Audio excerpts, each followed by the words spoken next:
할렐루야. 이 새벽에 하나님의 말씀은 사마함으로 나오신 우리 모든 성도님들을 축복하고 환영합니다. 오늘 우리에게 주시는 하나님의 말씀은 욥기 34장 1절부터 30절까지 말씀인데요. 봉독은 21절부터 30절까지만 하도록 하겠습니다. 본문의 말씀을 제가 봉독합니다. 그는 사람의 길을 주목하시며 사람의 모든 걸음을 감찰하시나니 행악자는 숨을 만한 흑암이나 사망의 그늘이 없느니라. 하나님은 사람을 심판하시기에 오래 생각하실 것이 없으시니 세력 있는 자를 조사할 것이 없이 꺾으시고 다른 사람을 세워 그를 대신하게 하시느니라. 그러므로 그는 그들의 행위를 아시고 그들을 밤사이에 뒤집어 엎어 흩으시는도다. 그들을 악한 자로 여겨 사람의 눈앞에서 치심은 그들이 그를 떠나고 그의 모든 길을 깨달아 알지 못함이라. 그들이 이와 같이 하여 가난한 자의 부르짖음이 그에게 상달되게 하며 빈궁한 사람의 부르짖음이 그에게 들리게 하느니라. 주께서 침묵하신다고 누가 그를 정죄하며 그가 얼굴을 가리신다면 누가 그를 배울 수 있으랴. 그는 민족에게나 인류에게나 동일하시니 이는 경건하지 못한 자가 권세를 잡아 백성을 올가매지 못하게 하려 하심이니라. 아멘.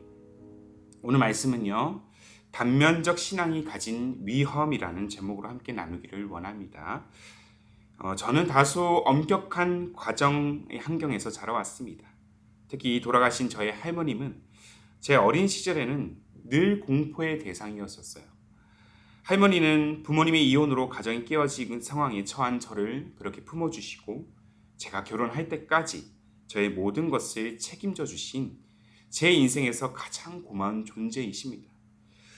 지금이야 이 저를 향한 할머니의 희생과 사랑을 깊이 깨닫고 감사하는 마음을 간직한 채 살아가고는 있는데 어릴 때는 늘 엄하게만 대하시는 할머니가 너무 무섭고 또한 싫었습니다. 할머니는 이혼한 부모 밑에서 자란 아이라는 소리를 듣지 않게 하기 위해서 더 의도적으로 엄하게 저를 단련시키셨던 것 같아요. 지금은 그 할머니의 마음을 너무나 잘 알고 있고 또 제가 지금까지 곁길로 빠지지 않고 삶을 또한 목회의 길을 잘 나아가게 하는 큰 원동력이 되고 있습니다. 다만 이 철없던 어린 시절은 부모에 대한 부정적인 생각 그리고 상처 또 할머니에 대한 두려움과 그 공포가 제 마음을 지배하고 있었기 때문에 저는 부모와 할머니를 생각했을 때 그분들로부터 흘러나오는 이미지는 사랑의 이미지보다는 엄하고 강한 이미지가 먼저 떠올랐습니다. 그런데 이상하게도 이 중학생 시절부터 이 신앙을 제가 갖게 되면서 하나님을 향한 제 마음이 이 부모와 할머니에게 받은 이 엄격한 이미지와 동일시되고 있다는 사실을 알게 되었어요. 쉽게 말해서 하나님은 저를 심판하시기 위해서 존재하는 분, 엄격하게 대하시는 분으로만 스스로 하나님의 이미지를 제한시키고 있었다라는 것이죠. 그 후로 저는 오랜 세월 동안 하나님을 엄격하신 분으로만 인식하는 이 단면적 신앙에 머물렀습니다. 이러한 단면적 신앙이 가진 위험이 있다라면 사랑의 속성을 지니고 계신 하나님의 성품을 신뢰하지 않고 계속해서 의심하게 하는 상황을 거듭하게 한다라는 거예요.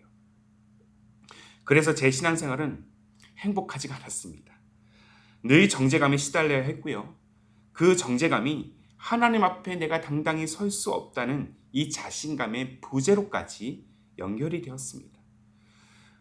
물론 지금의 저는 이 하나님께서 사랑하는 자녀라는 사실을 확신하고 살아가고 있습니다.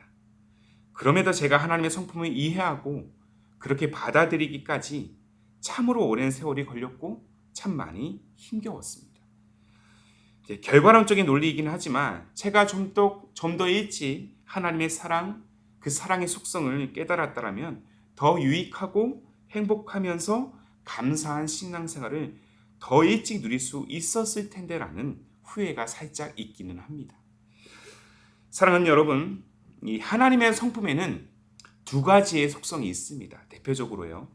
첫째는 사랑의 속성이고 둘째가 바로 이 공의의 속성입니다.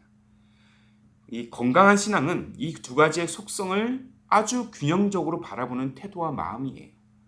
달리 말해서 한쪽으로 치우치면 안 된다라는 것입니다. 사랑의 하나님만 너무 강조하는 신앙은요, 이 땅을 향한 하나님의 공의와 심판을 너무 가볍게 봅니다. 실상 하나님을 두려워하지 않습니다. 그렇게 되면 영적인 교만에 빠지기 십상이에요. 반면에 공의의 하나님만 너무 강조하는 신앙은 하나님을 사랑 없는 존재로, 너무 멀리 있는 존재로 여겨서 친밀감을 형성하지 못합니다. 저처럼 말이죠. 이것이 바로 단면적 신앙이 가진 위험이라는 것이죠. 자, 오늘 본문에 등장하는 엘리후는 이 무죄를 주장하는 욥을 가장 신랄하게 비판하는 인물이기도 합니다. 자, 오늘 본문만 놓고 보자면 이 엘리후는 세 친구들보다 훨씬 더 논리정연하고 욥과 세 친구들의 사이에서 가장 중립적인 태도를 지금 일관하고 있는 자입니다. 자, 인과응보의 원리로 욥을 몰아세우는 이 세 친구들의 주장을 비판함과 동시에 무죄성을 고집하는 욥 또한 그는 비판하고 있어요.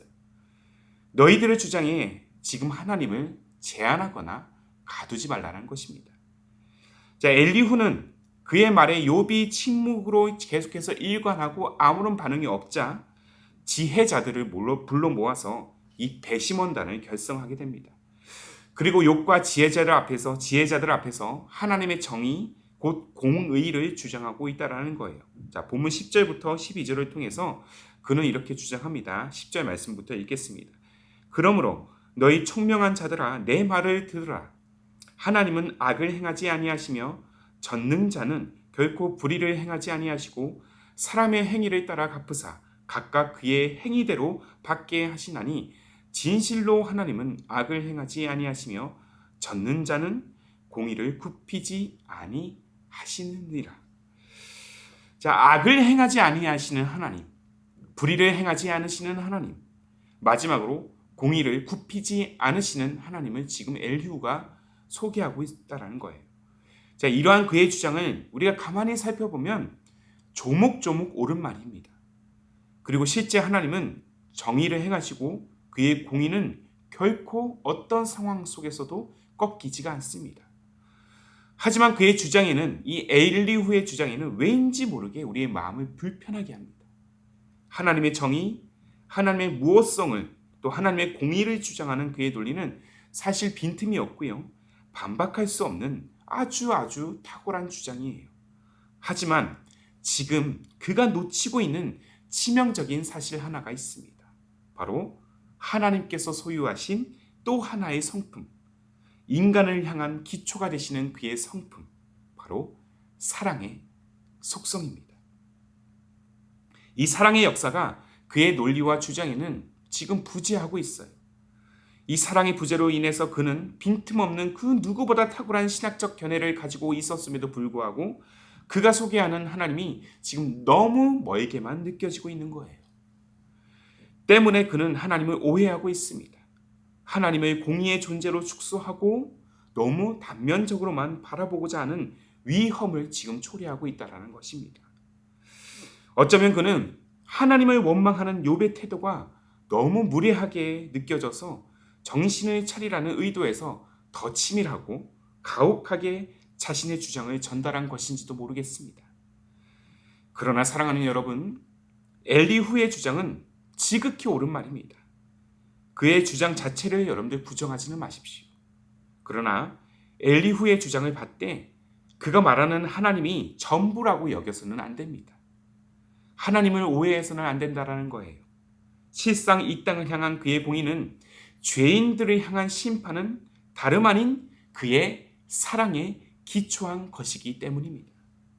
하나님은 결코, 우리 주님은 결코 우리와 동떨어진 분이 아니십니다.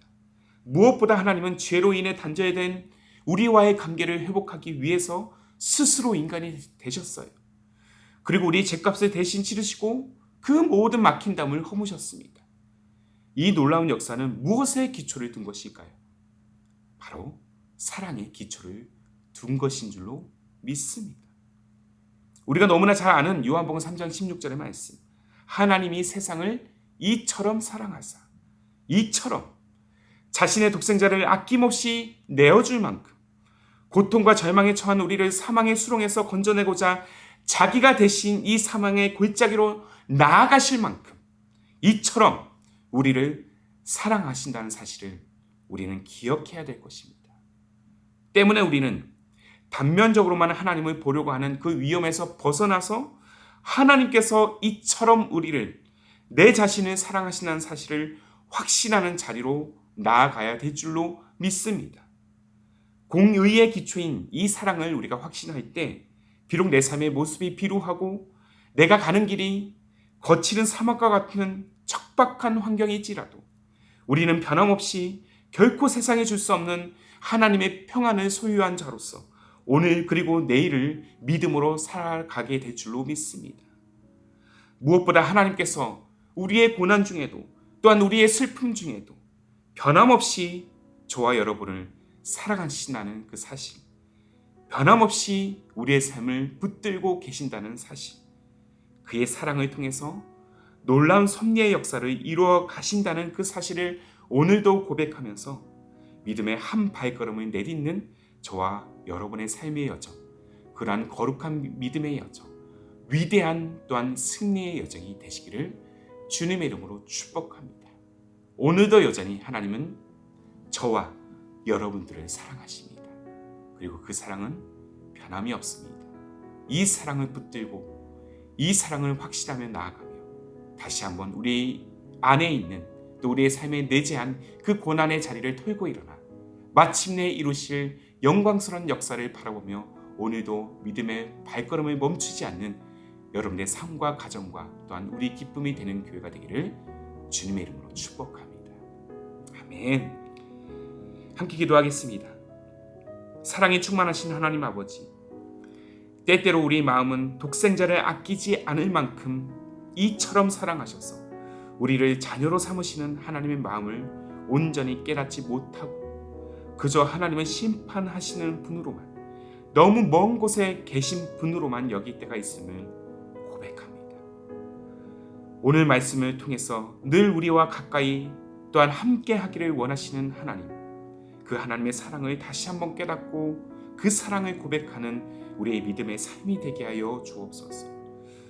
부디 간구하옵기는 때때로 우리의 영혼의 연약함으로 인해서 이 사랑을 확신하지 못하고 맹목적으로 하나님을 두려워하는 이 단면적인 신앙에서 벗어나 사랑의 기초를 둔 하나님의 공의, 하나님의 역사하심을 온전히 바라보고 기대하는 삶이 되기를 원합니다.